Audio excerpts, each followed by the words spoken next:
Hi guys, hope you're doing well. This is a video for homework number 99.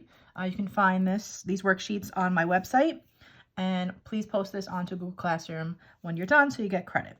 Okay, so this was frequency histograms. The first one wants you to construct a frequency histogram using this data. Notice that these numbers, these intervals don't actually represent anything, so that's why we're just going to use data as the general title. So a couple things you want to make sure for your graph: make sure the X and the Y are labeled. Make sure your double zeros are labeled.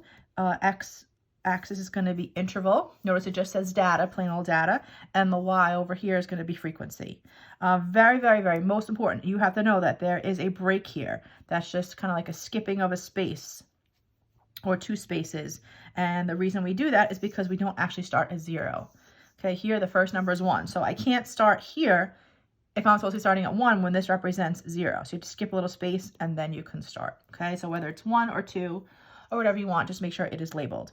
Make sure that you're constantly, have this correct scale. So if you're going to start counting by 2s, don't all of a sudden start counting by 5s. And make sure here the width of the bars have to be the same as well. It has to be uniform. Basically, this is what it looks like. So 1 to 3 in the table is 24, so just go to 24. Next one was 30, 28, no spaces. Make sure all the bars are connected. All right, total frequency, you just add up all the numbers, so that's 150. Which one contains the greatest frequency or the modal interval? Remember that fancy word. Modal interval is going to be 10 to 12. 10 to 12. The number of data values reported for the interval 4 to 6 is what percent of the total. So 4 to 6 is 30. 30 out of 150 in total. Again, this is your total frequency. So 30 out of 150 is 0.20 or 20%. How many data values from 10 to 18 were reported? So 10 to 18 is all three of these together. So 41, 19, and 8. 41, 19, 8 is a total of 68. Question number 2. Only difference in this one, you had to figure out these numbers yourself by going through each one. Like 36 would go here, 32 would go here. So when you're done, you get 4, 6, 7, 1, 2. 4, 6, 7, 1, 2. Right away, I notice this does not start at 0. So in my brain, I'm already thinking about my graph. I'm thinking about there's going to be a break. Okay, these do represent the school basketball team's points scored. So Ted McGurn's points scored. Okay, again, a couple of things. Make sure you have X and Y labeled. You have your zeros. You have your title. Interval this time is points scored. It does actually represent something. Make sure you have your frequency. Here I counted by 0.5s. Just to make sure, again, you're consistent. Here you have your break. Again, make sure your bar widths are all the same. Make sure on this one and the first one, make sure you're starting with the lowest, okay? You always want to make sure that it is in numerical order. That makes sense. No spaces in between the bars. So which interval contains the greatest frequency? So greatest frequency, modal interval, again, that would be here, 29 to 31. Okay, so again, that's your modal interval they're asking. In how many games did Ted score 32 or more? So 32 is here, and this is more.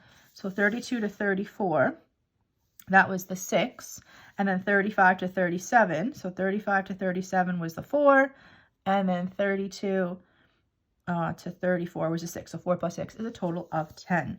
And what percent of the 20 games did Ted score fewer than 26? So fewer means do not count 26. Okay, do not count 26. So if we don't count 26, we want less than that. That would be 2 out of your 20. 2 out of your 20, which is 10.10, which is your 10%. All right, last page. I wanted you to find out if this is the correct grouping for the set of data. So I mentioned a little bit of this yesterday on the front page of the packet. So these the interval lengths are not all the same. This one's 13, 12, 14. They're not all equal in size, so that is a no. Number 2, same thing, also a no. 5, 5, 10, 10. Remember 0 to 4. 0, 1, 2, 3, 4 is really 5. This length of the size. So that's not equal. That's no good. And the last one is no good because you have overlapping. The 16s, 8s.